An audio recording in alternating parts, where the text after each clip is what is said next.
Hi, everybody! Welcome to New Show Plus, and this time around it is called Haley's Laws, Claws, and Claws.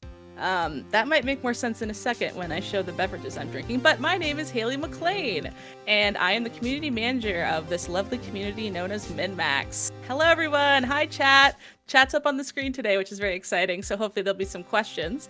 But essentially how this show works is once a week, the lovely Patreon supporters at patreon.com/minnmax with 2 N's, at the $10 tier, the backstage tier, get to vote on New Show Plus shows every week. So this week, my show won, yay! And I'm surprised it won, actually, because you guys could have met a cute baby, and instead you are wanting to look at laws.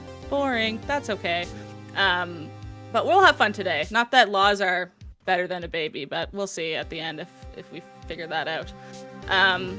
So really excited. Essentially today what we're going to be doing, take that Ben's baby, says Crowboy. Yeah, Ben's baby. This is just a mean stream about Ben's baby. I hope not.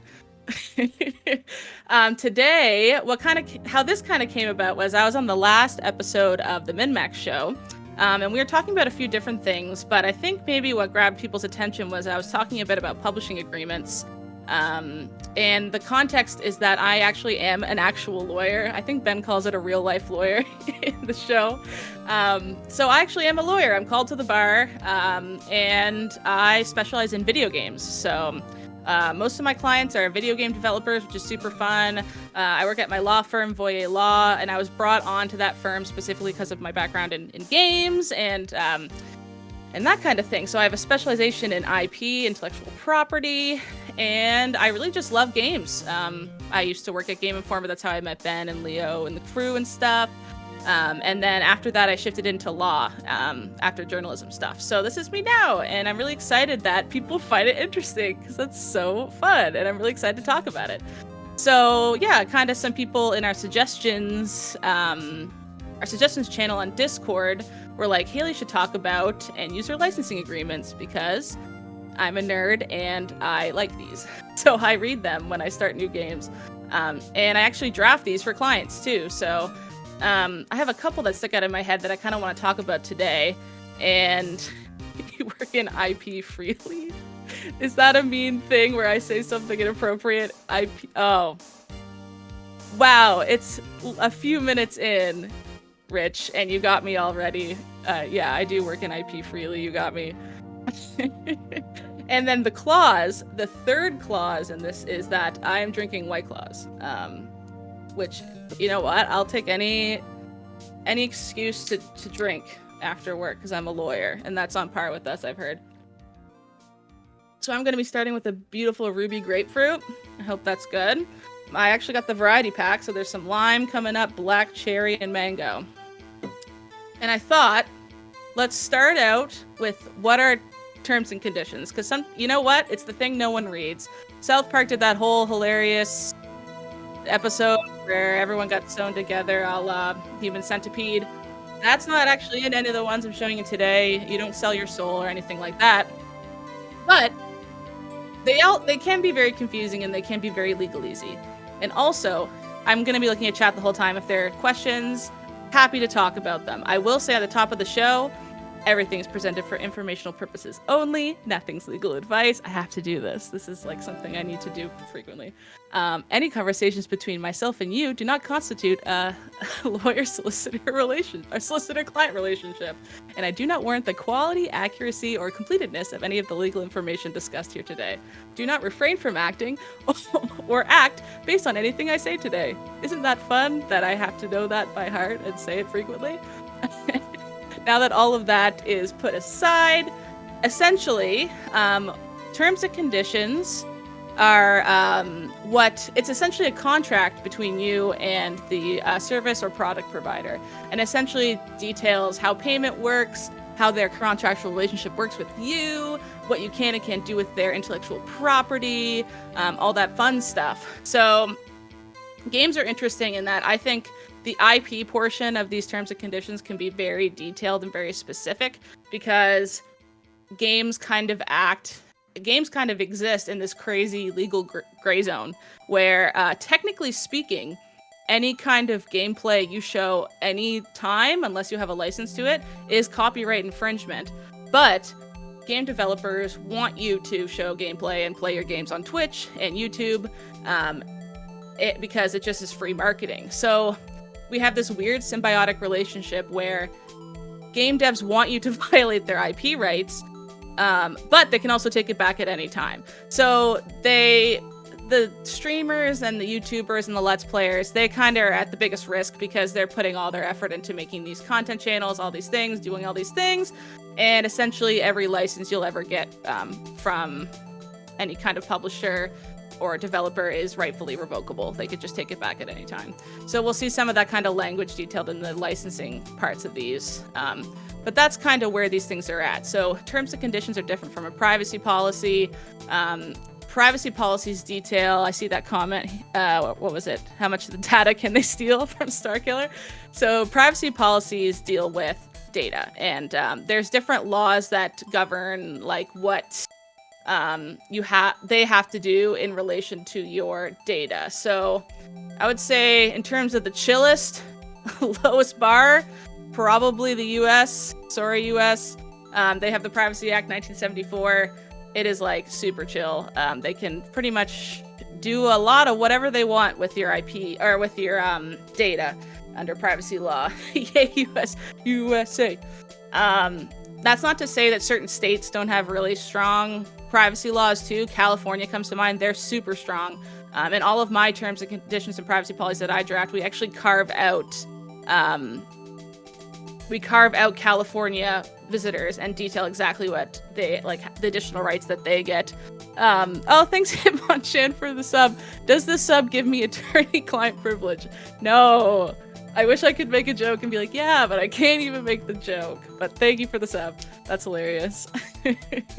I'm already seeing some people mention GDPR. Yeah, so next up is Canada's PIPEDA, Personal Information Protection and Electronic Documents Act. We're not actually going to go through these. I'm just kind of bringing them up. Pretty middle of the road. I deal with it every day. You just have to essentially detail what you're collecting, how you're using it, how long you're storing it for, where your information is being stored, all that kind of thing. And then I think the strictest one, GDPR, General Data Protection Regulation. So this is in relation to the EU. So PIPEDA is a lovely acronym, I agree. The GDPR is like strict. Like when we have to do GDPR compliance, like when I'll ask my client, I'll say, all right, like what jurisdictions are you looking to cover? If they say, Canada, US, all right. Like I don't even think twice. I'm like, I already know how to draft this in my head. As soon as GDPR comes up, I know I'm going to be having this thing open for like several days and reading all of these chapters over and over again to make sure everything's covered, because the GDPR is so strict. And it has you detailing exactly what you're doing with everything based on the usage that's permitted, and you're going all over the place and connecting everything, not just in general, but to these specific chapters to prove you're in compliance. And the GDPR will go after companies who aren't in compliance, who claim that they are. I don't think it happens very often with Canada and US companies. It's mostly EU companies, but it can happen. So what does this have to do with games? Haley, you're so boring. Stop talking about legislation. Talk about video games. Come on. Thank you, Lord Gioran, for the sub, by the way. So I thought maybe we'd dive into this first with, Rich, totally. Every business in Europe had to rework so many processes to accommodate for GDPR. New job roles were created, such as GDPR compliance officer. Yeah. It's crazy how strict it can be. Can't illegally download a ROM to a game I already own. So the first thing I like to talk about when I talk about these is the concept of acceptance. So in contract law, there's certain things that you need to have in order for the contract to be legally binding. You can't just have terms written on a piece of paper and get your buddy to write on it and it's a contract. There's certain things that also have to happen for it to be legally binding. And one of those things is acceptance of the contract. So both parties have to accept to the terms and conditions of the contract in order for either of them or one of them or either or to be legally bound to that contract. Another thing is consideration. There has to be consideration between the parties. Each party has to be getting something in return. There's like a really iconic Canadian case that like was like the first one to consider consideration. and it was like a guy gave his uncle a horse and got nothing in return, and they were like, you should get something in return for the horse, and he's like, I don't want anything. They're like, contract denied. Like, he needed to get something in return for giving his uncle a horse, even if it's like $1, like a rock. Like, there has to be some kind of exchange between the two things. So these are kind of things that you have to think about, because as much as this is just a thing that no one looks at, it's also a legally binding contract between you and the developer or the publisher, depending. So I just have Riot Games pulled up because I thought theirs was funny. There's some funny stuff in there in a sec. But what did he end up getting? The horse? Oh God, I read it so long ago. I read it like I think he just gave his uncle like $1, and then they exchanged the horse like they wanted to. I think the uncle wanted to pay him, but he wouldn't take money. It was a very weird case, but we read it in law school essentially just to understand the concept, because it's just the most basic of all exchanges. Horse for rock instead of like multi-million-dollar conglomerate trading IP for X. Like, it's just, oh, a horse and a rock. I get it. So you have to have acceptance of the contract, and where you might say, but I'm not signing this, Haley. Like, how am I accepting this contract? Isn't it always that you have to sign on the dotted line for it to be a contract? No! I yell back at you angrily because you don't understand acceptance law. So with online things, we have two concepts called a browse wrap contract and a click wrap contract. And these phrases come from the concept of a shrink wrap contract. Here, I'll look up the word shrink wrap. Hopefully this looks okay on the thing. But a shrink wrap contract is back in the day when you would buy CDs physical, remember that? They would actually have the terms and conditions written on the actual physical product itself. So I don't know if this is showing properly, but you know, the actual physical terms would be printed on the actual thing. So you would say, okay, I have to have read this in order to open up this thing. So therefore, I read it, and now I'm bound to this agreement. And, you know, this isn't so much a thing anymore. Now that the internet exists, and all those kind of products are, you know, digital, we don't really see shrink wraps for any kind of digital products anymore. What you might see on it is things like cleaning supplies or other weird, like, dangerous things. I'm trying to think of something that might come to mind, but it might say, like, never use with children, you, like, do not use this, blah, blah, blah. So you're agreeing to those things when you take it. And if you happen to, by mistake, feed your children bleach will say, well, on the bottle, we told you not to, so that's on you, baby. That's not on us. Do not spray in eyes. Exactly. How come only some games require accepting the EULA and privacy policy? Bigger companies just covering their bases more thoroughly. So, yes, Ben, don't do that. Don't give your baby bleach. Thank you, Rich. So that kind of goes into the browse wrap versus click wrap stuff. So browse wrap means that I don't actually have to click on anything to accept the terms and conditions. I am just using the service, and by using the service, I am accepting the terms and conditions. So a really huge condition with this is it has to be really easy to find the terms and conditions. So I actually have a really good case that's actually video game related. Yippee! So this one is all about browse wrap contracts and how one was insufficient to be considered legally binding between the user and the company. So the company was called Huge Inc. Cool name, I guess. I'm not sure why they chose that name.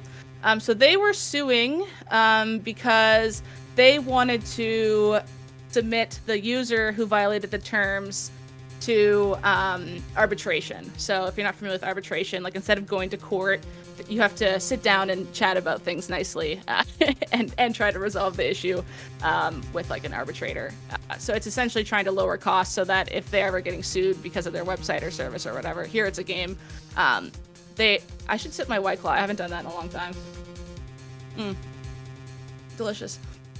Then, what was I even talking about? As soon as alcohol is consumed, you forget about the law.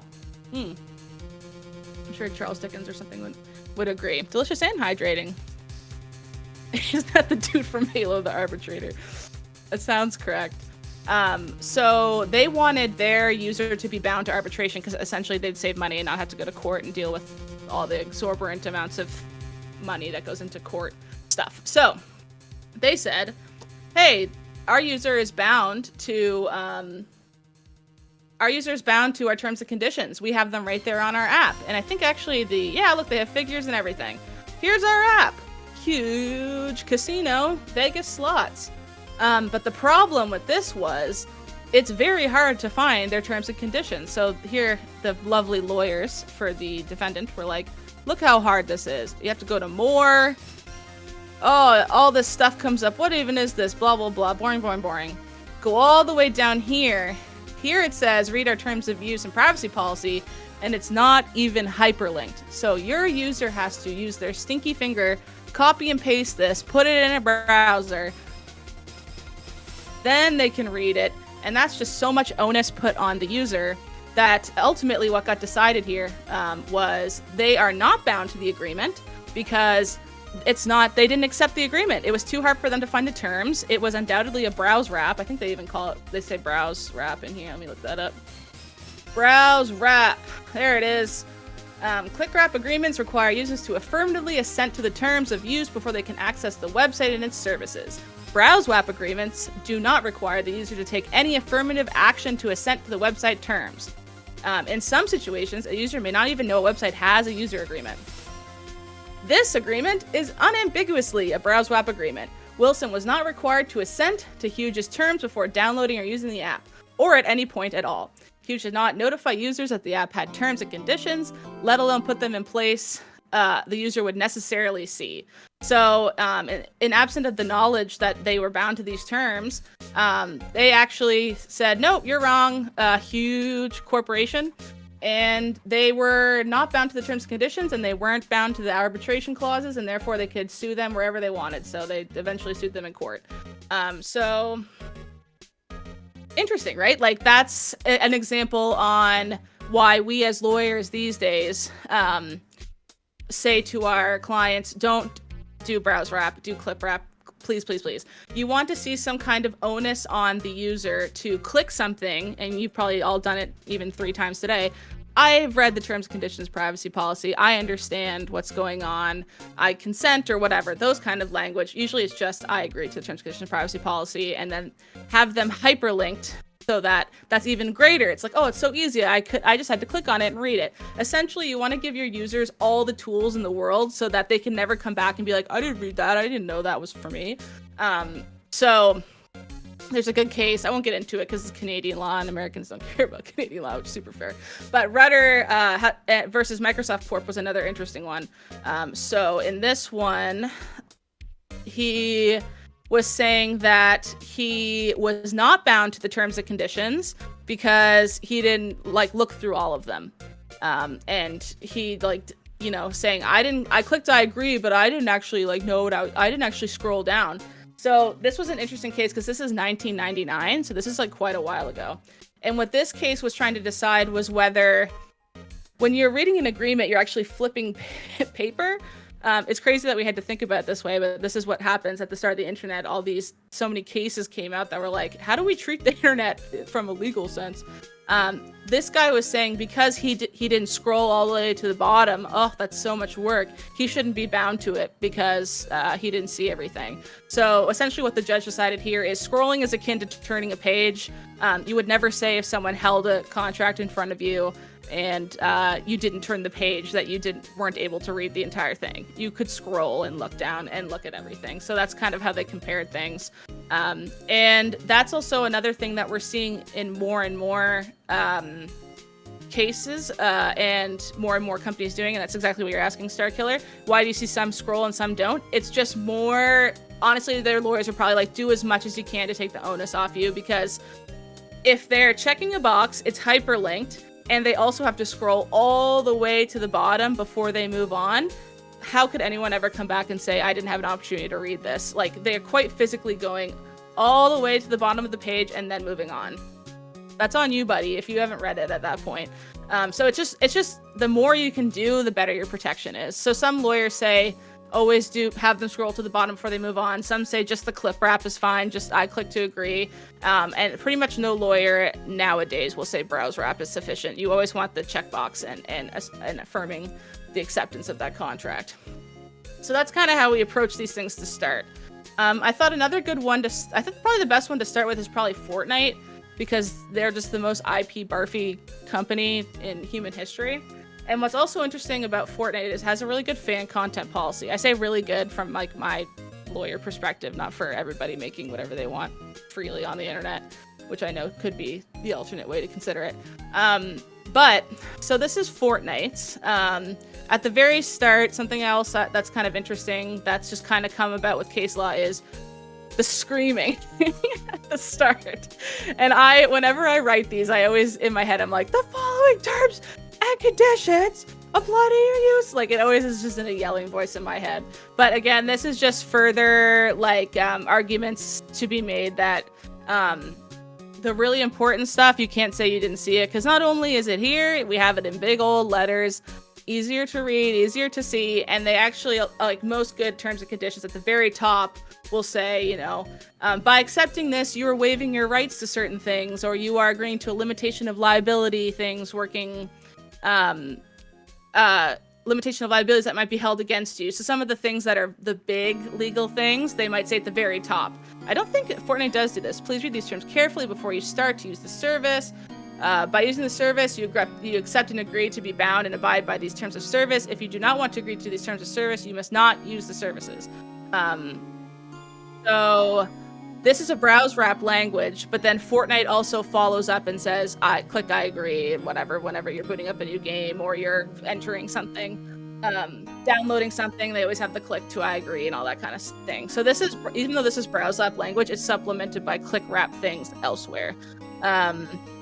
Do you think Epic handles all of the IP licensing with a massive in-house counsel department or still use outside counsel? I would say probably a mix of both. Often the really huge corporations will have in-house counsel dealing with like the really big things that are going to take like a year or multiple years, or even things like just like basic employment contracts, onboarding, like all the daily things. And then outside counsel will take the majority of the daily things and not really touch the long form cases, that like if they're going to court or whatever, or they might even just bring on outside counsel just to do research for the in-house counsel guys. You know, I can't say who this was. I want to, but essentially whenever I deal with certain huge corporations, it's always outside counsel, because I'm just kind of, we're dealing with publishing agreement rectifications and edits and things like that, and I'm like, oh, exciting, I'm about to talk to a big lawyer at blank, and then I Google them and they're just outside counsel, which is fair. Like those huge companies, just they have to use some outside people to get that kind of stuff done, aka talk to me, a lowly small boutique firm lawyer. All right, so let's dive into this. Oh, here's the language I was talking about, the scary stuff that you're agreeing to. This is like the scary, like numbers are here, like monetary value. This is what you're agreeing to. These terms contain a binding individual arbitration and class action waiver provision. So you are specifically waiving something. If you accept these terms, you and Epic agree to resolve disputes in binding individual arbitration. They don't want to go to court. They don't want to spend money going to court with you. And give up the right to go to court individually or as part of a class action. So that's also very specific, is maybe if you just said you give up the right to go to court, if they didn't specify also class action, you might try to argue, well, me and everyone is suing you, Nintendo, because our hands hurt with the gloves from the N64. But if they specify class action, you're also waiving any kind of chance you could ever be part of a class action lawsuit as well. Epic does agree, however, the gracious gods that they are, to pay your arbitration costs for all disputes up to $10,000 that are made in good faith. Good faith is a very loaded legal thing. It's not just good faith vibes. It's like there's very strict. I could talk about good faith for an hour, but we won't talk about good faith. That's boring.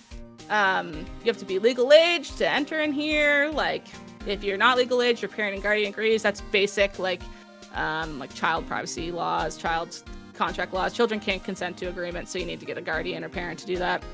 They also hyperlink to their privacy policy and fan content policy. How hard is it to prove bad faith? I think that will entirely depend on the facts of the situation, because good faith and bad faith are things that are attributed to almost everything in contract law. Like whether it's a director of a company who was, using money to do something, or you an Epic and you were deciding whether you're going to violate the terms or not, or it really is dependent. If you have a janitor working for you and you're trying to decide if the janitor did his job appropriately or something like that. So it's hard to just say what is and isn't. It's kind of something that's assessed in the totality of the circumstances. But it's an onus. Like, you have to meet that threshold, essentially. So what's the deal with fan content policies? I saw that going around. Pokemon Company says they can use fan art as derivative. Yes, fan content policies are a new thing. And I can read theirs in just a second because I find theirs really interesting.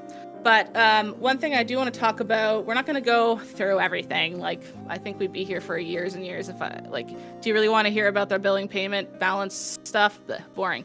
But I think intellectual property rights is probably the interesting part of the game ones, at least.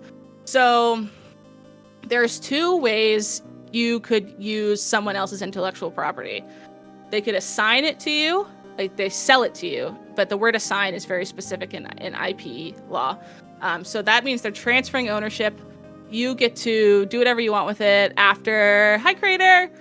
And from there, it's your IP. Now, this was something else I talked about on the MinnMax show, but there's essentially economic rights and moral rights with copyright.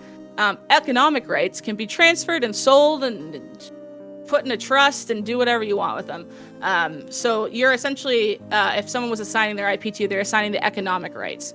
So this is like the right to reproduce it, sell it, commercialize it, make money, translate it, change its format, all that kind of stuff, all that fun stuff. What they cannot do is transfer moral rights in the work. So the moral right is there are a couple of them. The right of attribution, so that's the right to have your name on something. And the right, I forget what it's called. You know what I have here?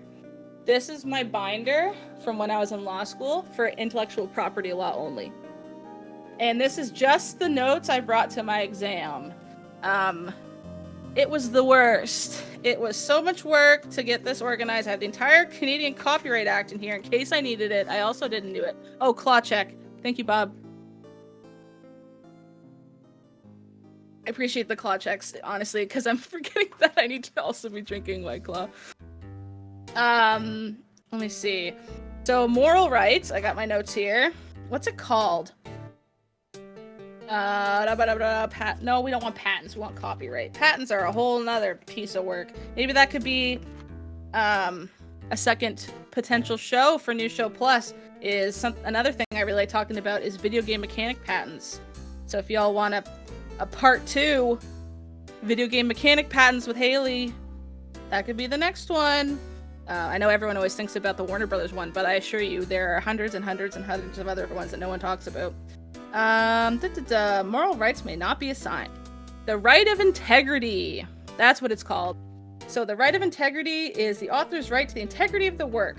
If the prejudice or the honor or reputation of the author is diminished. And there's a great Canadian case law that talks about this so fun. It's like, there was, did you give me a sub, Creator? Thank you. You're so sweet. Thank you. In Canada, there's a case law that talks about this right. And essentially there was a guy who made a big goose sculpture for airport. And he didn't waive his moral rights. So they put bows on them at Christmas time. And he essentially said, I don't like the bows on them. That ruins my art. It makes it look worse. So you have to take the bows off. And he won that, and they actually took it away because of his right of integrity. So because he didn't want the the goose having Christmas decorations on them, he thought that prejudiced his honor as an artist and made him look stupid. So he was able to say, get that down, take that off. So that's kind of, you can waive those intellectual property rights, the moral ones, but you cannot waive, you cannot transfer them. So your right of integrity, your right of attribution, you can't transfer those, but they can waive them. So that's just something to think about. It's okay if you're unfamiliar with the goose. That's mildly raven. It's a very, it's not something everyone knows. It was something I just read in school. Was he a soldier in the war on Christmas? Maybe. He might have been. Back to this. I keep getting distracted because case law is fun, y'all. Like, there's a million of them that are really boring, don't get me wrong, but every so often there's a real spicy case that's like, oh, that like gets the point across so nice. And that's like usually the ones you learn in law school, and they always come to mind, even though I read them 4 or 5 years ago, when you're talking and explaining these kind of things. So, what does that have to do with Fortnite, Haley? Games, Haley, you're boring me. So essentially what they're doing here is they're not transferring or assigning their IP to you. They're granting you a license to the work. So a license means that no rights of the work are getting transferred to you and that you have them. You are getting a right to use the work based on the terms of the license, maybe for a specific amount of time.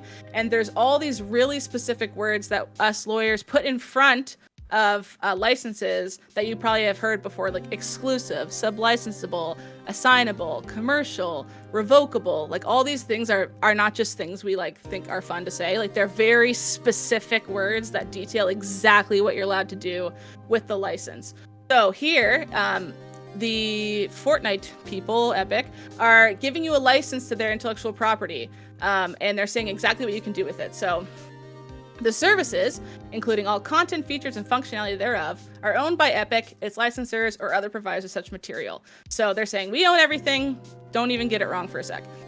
You are permitted to use the services for your personal, non-commercial use, or legitimate business purposes related to your role as a current or prospective customer of Epic.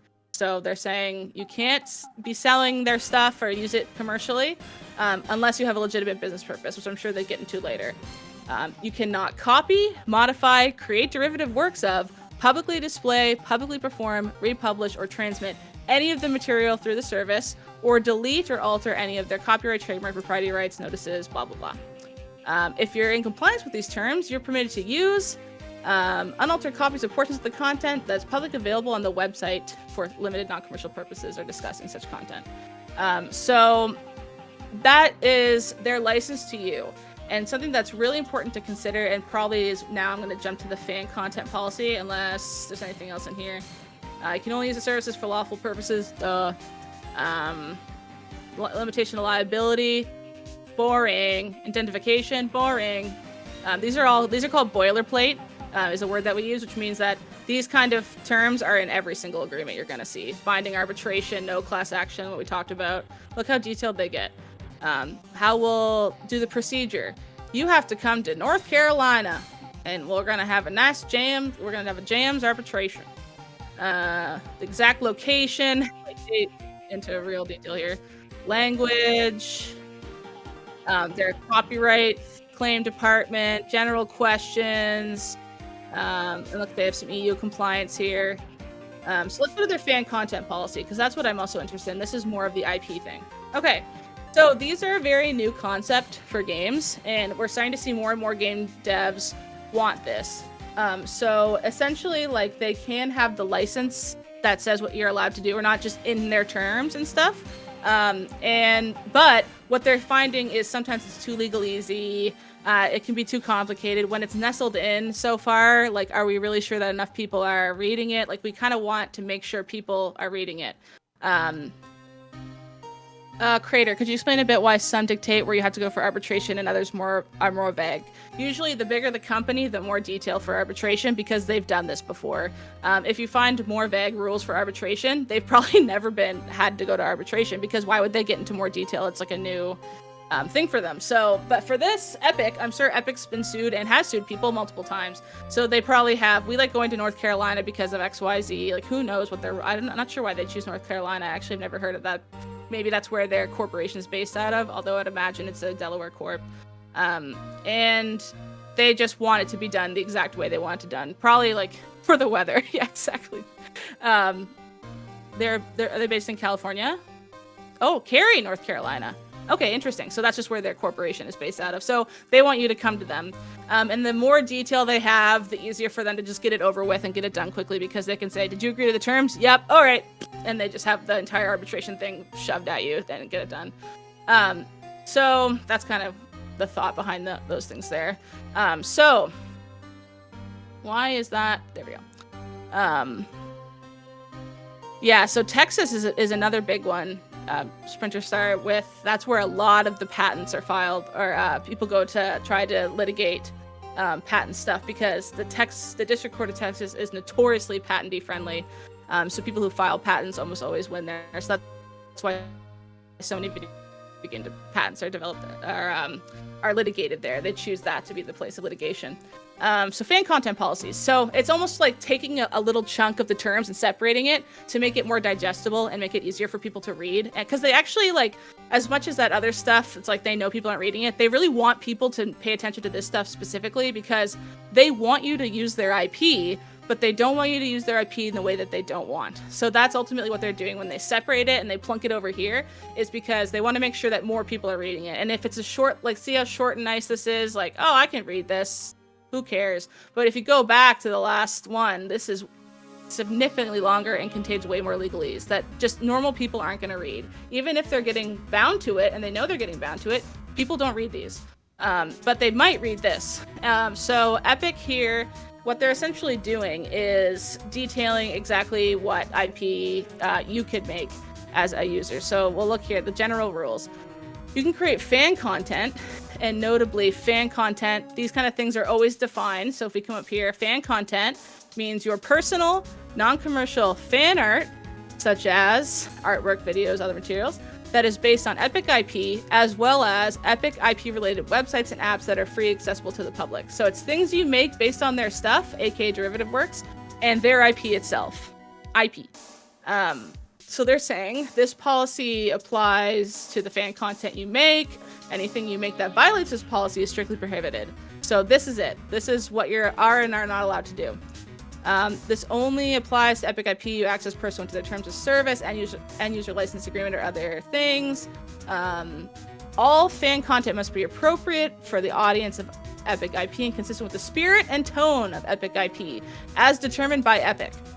So this is so specifically vague. The more vague it is, the better for the developer, right? Because what does that mean? The spirit and tone of Epic IP. Does that mean if I have a Fortnite fart emote I make, is that the spirit and tone of Epic? I don't know, but I don't get to know because everything is determined by Epic ultimately. So what can we do? Fan content must comply with applicable law. That makes sense. We don't want to break the law and not violate the rights of others. It also can't be obscene, sexually explicit, defamatory, offensive, objectionable, or harmful to others. That seems fair, right? Like, no one can get mad at that. It has to have absolutely no commercial, i.e. monetary, objective. And then what I like about them is they actually carve out YouTubers and like Twitch players and stuff, because this has been a huge issue that I think is probably one of the biggest issues. Is they say almost all the licenses that are detailed here, I always encourage my clients to carve out like people who make content based on your content and like detail how that could make them money, even if it's not a significant amount of money, because you ultimately it's just like it's almost kind of unfair to not carve that out. So fan content cannot have commercial objective. So if this was just it, you couldn't post YouTube videos, you couldn't go on Twitch, because you potentially could make money from that, right? Like even if one person donates while you're streaming, if you have 1 cent based on ad revenue on your video, technically you're making money off of it. And I would argue that's a commercial purpose, even if you're just posting things to have fun, unless you specifically make all your video non-monetized, all your content non-monetized, then it's a commercial objective, even if, you know, you don't mean for it to be. And then there's, of course, the whole fair use argument. If I play the game, isn't it fair use, blah, blah, blah. Reminder, fair use is only determined by a court of law, not you. It is a defense to copyright, not an exception to copyright infringement. So that means that you can't just say fair use and run away. You would have to go to court and a judge would have to decide whether fair use applies or not. So always think about that as well. But what I like about Epics is they say, as an exception to this, so they're carving something out. Individual fans are permitted to monetize web videos, such as YouTube, with advertisements, so long as those videos otherwise meet the requirements of this policy. So that's nice, right? They're saying, as long as you make videos and that meet the requirements of the policy, that's okay with us, even if you're making money off of it. I like that carve out. I think that's very forward-facing and progressive in light of with the legal gray area that devs and their players have with each other. But again, it still has to be consistent with the spirit and tone of Epic IP, which is incredibly vague. So even though they carve this out, if you're a video with the fart emote and they don't think that's the tone, they can take it down and you can't say it's their IP. They can revoke your permission to create fan content at any time for any reason. This is also this kind of, you might as well not even have this if you have it down here. If it's a Thursday and they feel like it, take it away. If it's their dog's birthday and they feel like it, take it away. They can do whatever they want with their IP because it's their IP. So honestly, the policy could just be this and we could get rid of everything else if we're being totally honest. But they're trying to build it out and be a bit more detailed, which I appreciate. But ultimately, this, if you're going to take one thing away from this whole reading, it's this. And they can take it away whenever they want. It's completely revocable. They also want to make sure that you're never making things to make it seem like you work for Epic or you are Epic. So you don't want to be using their trademarks inappropriately, trying to enter into agreements and be binding things with Epic's name. That's a huge no-no. Who gets to decide what is the spirit of Fortnite? Could you point to official in-game fart emote and argue that is the spirit of the game? So they actually carve this out, Hitmonchan, and say, as determined by Epic. If this wasn't here, then you could take them to court and try to argue that it's in the tone of their IP, but because they have this very specific as determined by Epic, only they get to decide. So it kind of is the same energy as we can just take it away whenever we want. The spirit of their game with their sole determination.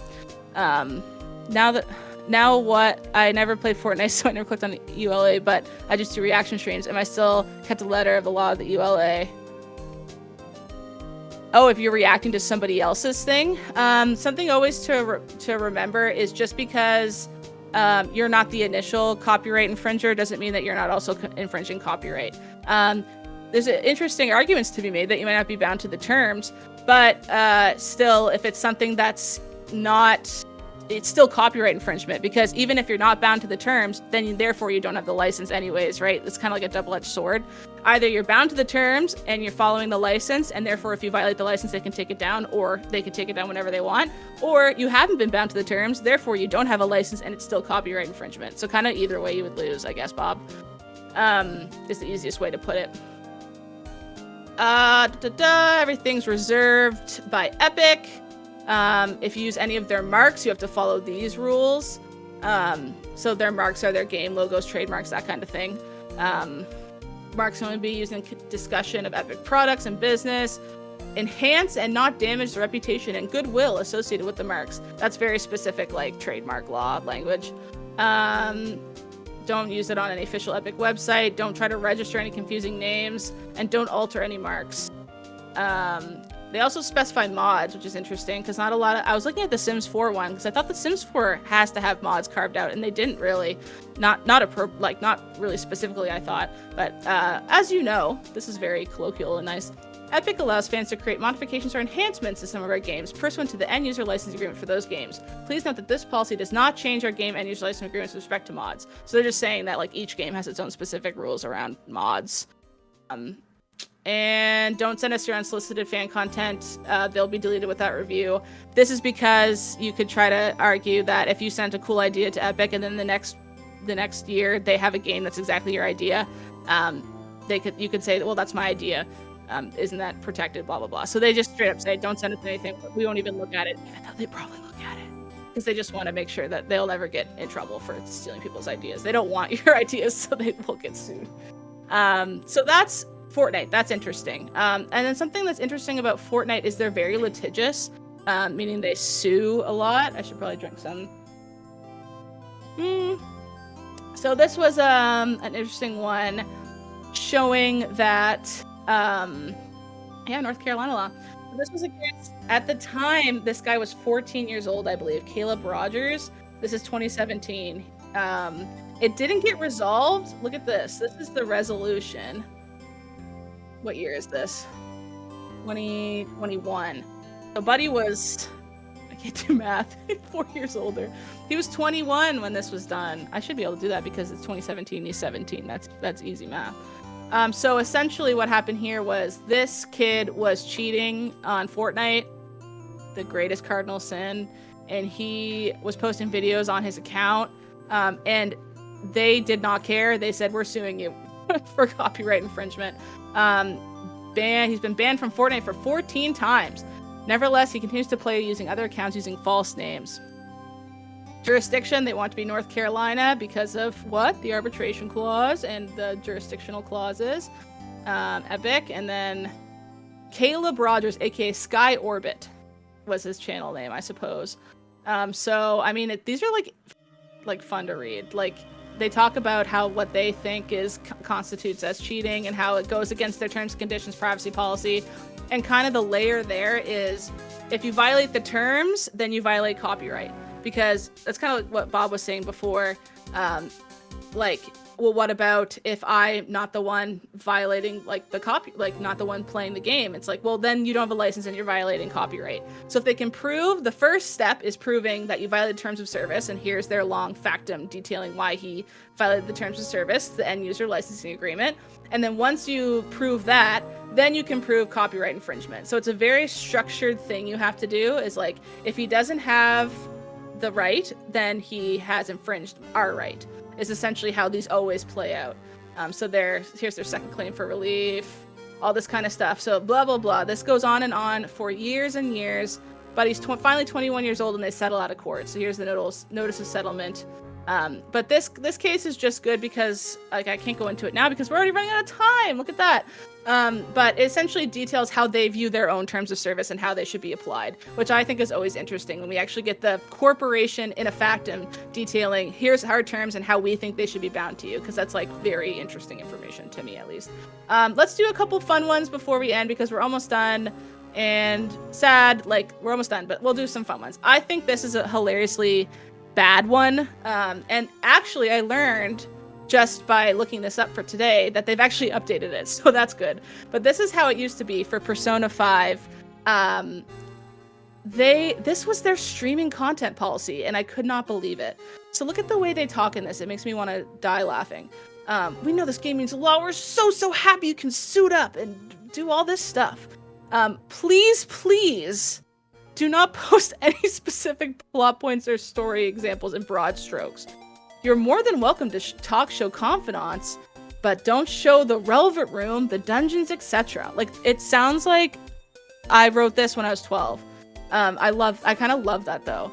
Like, they're just like, do what we want, please, and make sure you check your calendar and wait until the very last day to steal someone's treasure. Remember to send out a calling card beforehand, or else only profound soundness waits. Oh, and save often. But like, this seems silly, but this is them detailing what you were allowed and not allowed to do when you were streaming Persona 5.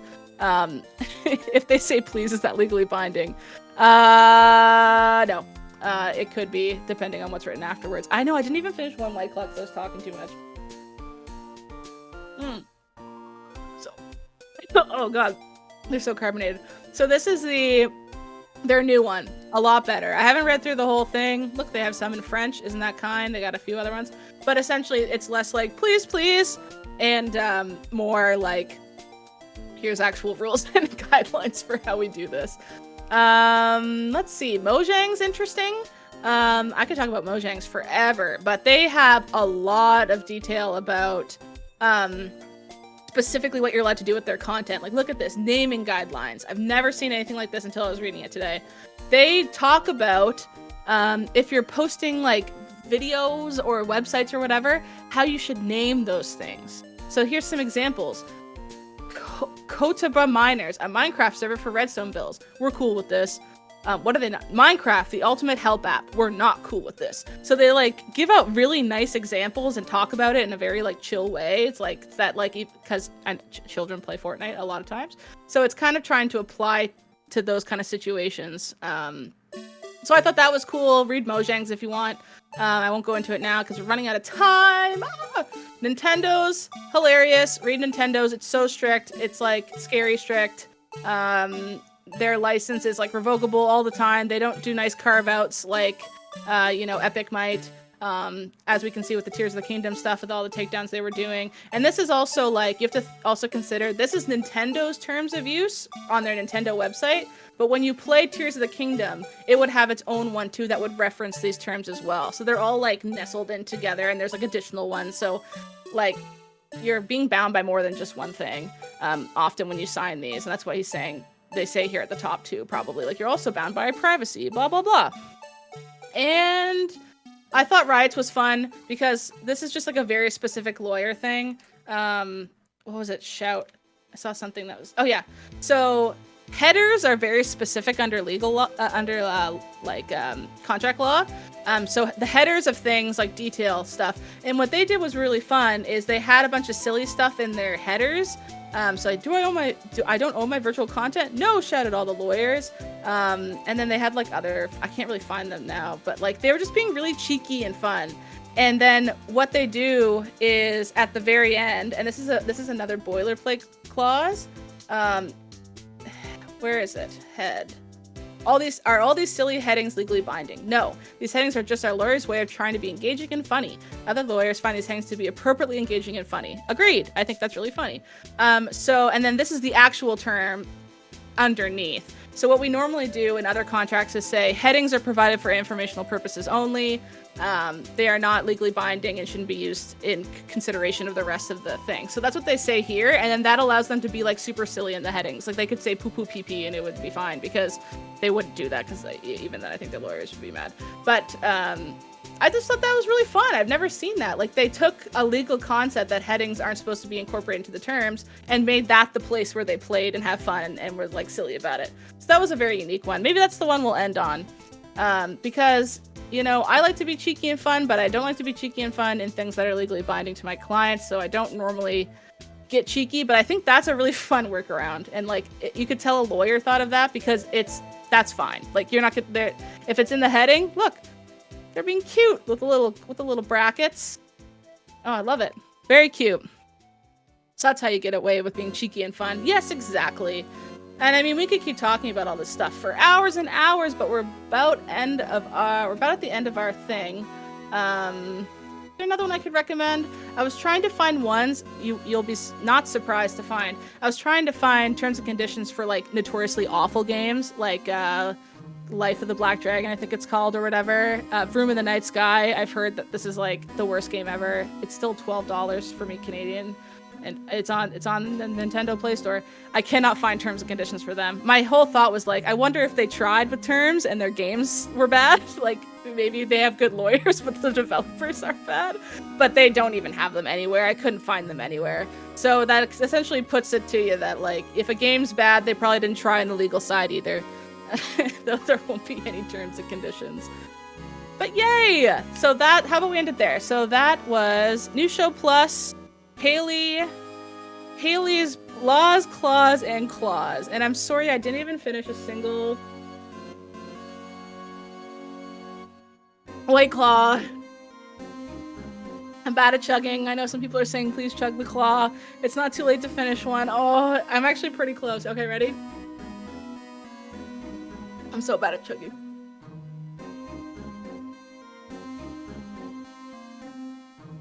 Okay, I finished one. I finished a ruby grapefruit. Yay! It's claws plural, legally speaking, yes. Very fun. Thanks everyone for hanging out. This was so fun. I find it very exciting that other people find this interesting too. Because obviously it's fun when you attribute things in the law to video games, but it's still the law, and it still can be kind of clunky and boring and chunky and a lot of reading, but in the end, I think it's still very, very fun. So yeah, this was New Show Plus. Make sure to join patreon.com/MinnMax at the $10 tier, and you could vote on the next New Show Plus option. Maybe, I'll pitch to Ben. Episode 2 could be video game patents, and we could talk about, we could actually open up and look at the one everyone cares about, the Warner Brothers one, for the Nemesis system. But I promise you, there are other ones that are like bigger and crazier that like that just didn't catch the feed when they get approved. Nintendo has 1 million. Microsoft has a lot. Sorry. Now I can't breathe. What rhymes with patents for the show title? No alcohol comes to mind. Aren't minigames and pause screen patented? They were by Sega. That is true. It has since expired. Patents only last for 20 years, so then they expire. Then everyone can use them. So it is expired. So now you'll see more and more patents being used. But Thank you so much for joining me. This was so fun, and I hope you all have a fantastic day. Every week, we let Patreon supporters choose which new show we create with New Show Plus. Should we create another episode of the show you just watched? Check out the biggest new game release? Get into Sea of Thieves? Create an exercise show? It is your call. So thanks to everybody who subscribes on YouTube or supports us over on Patreon. MinnMax exists because of you. As always, if you enjoy MinnMax content, any help telling a friend is appreciated.